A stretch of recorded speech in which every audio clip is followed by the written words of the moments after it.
All Things Possible is the name of Victor Marx's ministry based in Colorado Springs. But I would say that there's another thing that he might want to consider, which is just because you can doesn't mean you should. Because I really don't think this man should be running for governor of Colorado. Before we get into that, if you could do me a favor and just hit that like button. Between that and just including a comment at the bottom of this video, that's really all you need to do to help any creator. I respond to just about all of my comments because I really am interested to know what you think about the topic. So let's get into this. You can kind of consider this video to be a part 2. The first part being where I kind of just gave just the general background information, but just to do a quick recap. This is Victor Marx. He runs a ministry out of Colorado Springs, Colorado. Him and his wife run it. It is associated with the Calvary Church. And this gentleman is a former Marine. He was a weapons expert in the Marines. And what they do is they run humanitarian missions where they go into areas of crisis and they seek to comfort the traumatized children. Now, in one of the articles that I came across, it was discussing his humanitarian mission to Israel and Gaza in October of 2023. And one of the things that they mentioned were that they hand out to the children these toys. So these stuffed animals are their lion and lamb comfort toys. Now, I'm not really sure what makes them particularly comfort toys. I mean, they look like just regular stuffed animals to me. And other than the ability of charging people $20 to donate one of these, I'm not really sure what makes them special or unique. The only thing that I can figure is that if you hit the paw of the animal, you will then get messages. And I would assume that these are Bible verses that they are meant to give people encouragement and strength and healing while they're in this traumatized state. Now, when I first came across these toys, something about it just wasn't hitting right with me, and I wasn't really able to put my finger on it at first. But when one of my subs, Babsy Babe, commented on wanting to know what the deal was with the toys, it kind of validated my curiosity, and so it made me want to look a little bit closer at what exactly is going on with these lion and lamb toys. Now, what bothered me was this, and this is the bottom of the animal's feet, and you can see there's the QR code. Now, it's my understanding that the purpose of the QR codes are that you can scan them with your phone, and then it links you to a website, whether it's for information or, saving a video or whatever it is. This is going to be essentially a link to something. Now, how many children in war-torn areas under crisis are going to have a cell phone available that they can quickly snap a shot of that QR code? I mean, it seemed a little ridiculous to me, given what the purpose of these animals were. But now, here comes the point where I have to be very careful in what I say and how I phrase this, so please just bear with me. Now, we've been hearing a lot about geotracking lately, and one of the ways that we heard about it was in connection to Charlie Kirk's memorial service, where they were actually tracking people by their phones.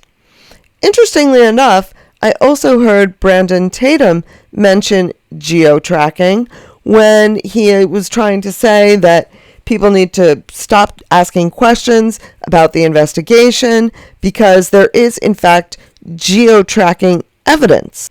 Now, I am assuming that any geotracking evidence that he was referring to perhaps is the ability to track everywhere that Tyler Robinson was on September 10th. That would be my guess, but it's just a guess.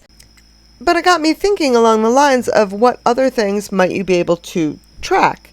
Well, imagine, and this is all hypothetically speaking, of course, imagine you had a stuffed animal. If you wanted to put something inside that stuffed animal so that whatever child is clutching that stuffed animal was instantly traceable, That would be very interesting, wouldn't it? Now, this, again, it's got the little squeezy thing in its paw so that it speaks to you. That might account for any sort of weight that this geo-tracker might cause. Now, these are just my thoughts. This is obviously, of course, all hypothetical. And that little voice module, it would also be a good reason why, should something happen and the stuffed animal bounce apart and someone found something inside it, well, they would have assumed that it was that voice thing that talks to the kids. This is all hypothetical, of course, and I'm sure it has nothing to do with that lion and lamb from All Things Possible. This is probably just me kind of just thinking out loud, so to speak. And I'm sure that QR code, that's just so that they can go get more Bible verses and more words of encouragement by going to this man's website. It's not all about clicks or engagement or, mining data. None of that. He just wanted them to be able to go get additional prayers. And wouldn't you know it, it really is a small world, because in Colorado Springs in March 2025, there was in fact a gentleman who took his niece to the park, and when she came home, there was a geotracking device on one of her toys. Ravon, News 5.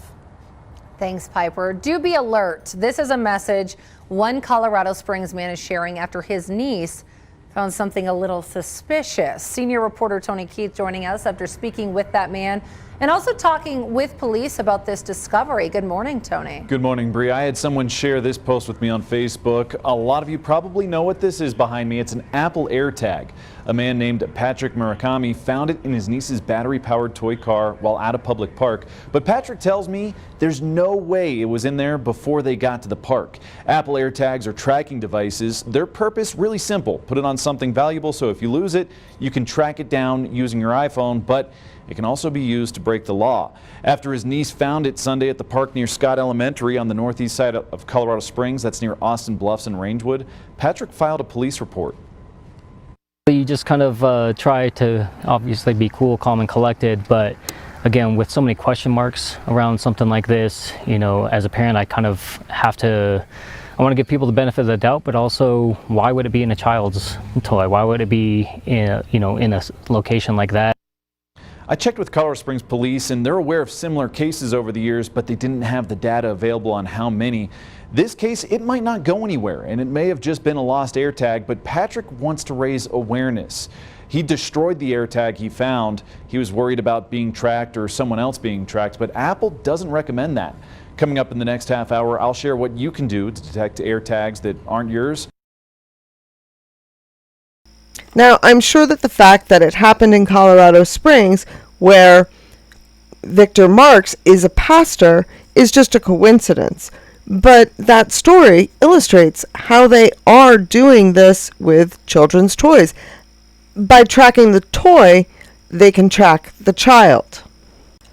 And when we're talking about the safety of children, I, for one, am a bit uncomfortable with that many coincidences.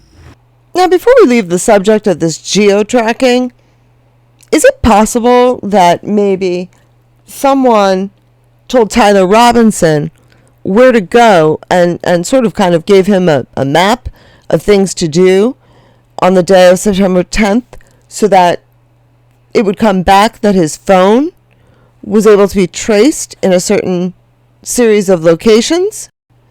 And again, hypothetical.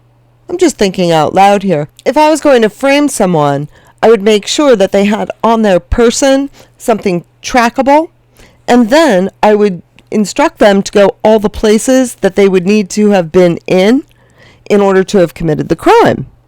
I mean, that just makes common sense, right? And by the way, how come from the day he got his scholarship, while he's on vacation with Dad, the day he moved into his apartment, and September 10th, all those days, he was wearing the same maroon t-shirt. But anyway, back to Victor and Eileen Marx. Now, I wanted to try and find some of his sermons, and I came across a very interesting clip. This was not actually from one of his sermons. Instead, this was an interview that he did on someone else's podcast. But let's go ahead and give this a listen. This is an actual podcast, so I apologize. There is no video that goes along with it. We demolish our specifically, Victor, that just think, nah, you know what? I got this. I don't need guys. I don't need dudes, putting their foot, into my business or like grab me by the scruff of my shirt or anything like that. I got this. Yeah. Well, I'd say first, let them look in their past. Let them look what they've done, where they are, and be an honest intellectual to assess your life. And if they've not done well, chances are it's not going to get better being alone and trying to operate like that. I have the privilege to mentor. Now it's my personal calling as an individual, but I mentor what I consider like 1%ers, men that are in unique places of either influence, power, or wealth. And believe me, the 1%er is no more special or better than the 99. It's almost like Jesus left the 99 to go after the one, but most people don't think it's the top 1% of anything as being in need. But it's actually the opposite. It can be very lonely, very isolating. Betrayal is dangerous, and I'm able to speak to and with them about issues that they have. So the number one thing I find with men I mentor in that realm is they're pretty lonely. They don't have close friends, and they're just out there doing it by themselves. And again, special operations commanders, generals in the Pentagon, celebrities, extremely wealthy people with B's behind their name. And a lot of times they just get more and more isolated. So, but a person can be a 1%er as a junior hire or a high schooler. There are times in life, and the key is to find someone first that you respect, that will tell you the truth. I remember there's a fellow named Charlie Kirk. Yeah. And we were flying on a plane, and he came. He said, "Hey, can I sit next to you?" I said, "Sure, Charlie. It's your jet." And he sits down, and he just goes, "I was wondering, would you be one of my mentors? I need a mentor like you." I said, "Well, what does that mean?" Because mentorship is friendship. Right. When somebody will call out your blind spots. And I said, I can't waste my time telling you how the cow eats the cabbage if you're going to get butthurt, pretty quick. So, man, when you have a friend that will tell you the truth, and that's a gift. Yep. Now, if they're idiots and they're just trying to speak to you and, that's dumb. You don't want to be around them. But don't isolate. Now, believe it or not, there's a lot to unpack there.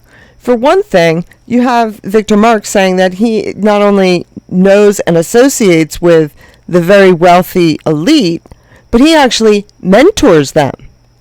And you have him saying that he mentors Charlie Kirk. But I thought Rob McCoy was Charlie's mentor. So now Marx was? Or maybe they both were. I mean, even though he's a kid who's run his own company since he was like 23, 24, he needs this many mentors in order to keep him on the straight and narrow? I almost kind of want to wonder if it's not so much a mentor as someone who handles you. Now, they didn't get a high rating from any of those, charity watch groups or anything. So there's nothing overtly wrong with their financials, but enough that was odd that they didn't get a very high rating for the ratio of money donated and how much of that money goes directly to the people it's supposed to be benefiting.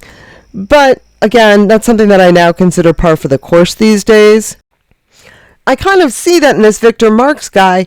you have multiple patterns kind of intersecting, because you have the one pattern, which is the ministers and these pastors at this Calvary Church, that they're all former military people and they all get involved in TPUSA faith. But then you also have Phil Lyman as the Utah gubernatorial candidate and this guy as the Colorado gubernatorial candidate. And it almost feels like an infiltration, like they are pushing people into positions of power. Now, I have no idea who they may be, who the they is that I actually just referenced, but whoever it is, I don't think it's anybody that has America's best interests at heart. It seems like a very orchestrated campaign to get people elected into positions of power. And at the end of the day, that's what TPUSA was, right? It was intended to motivate the youth into using their voices in order to cast their votes. Now, I don't think that all of the people involved in it understood or thought of it this way, but really, all of it together, it's just a political party. It's a political machine. And because of that, they very intentionally used Charlie Kirk.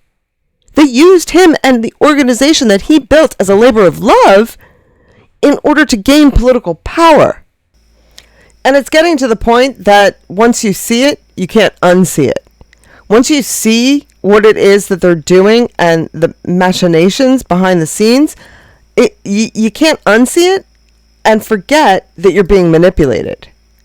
So let me know your thoughts down in the comments. And don't forget to tell me what you think about the fact that poor Tyler Robinson, for 3 years straight, owned nothing but one maroon t-shirt. I mean, poor kid, right? But thank you very much for listening, and I hope you have a great day.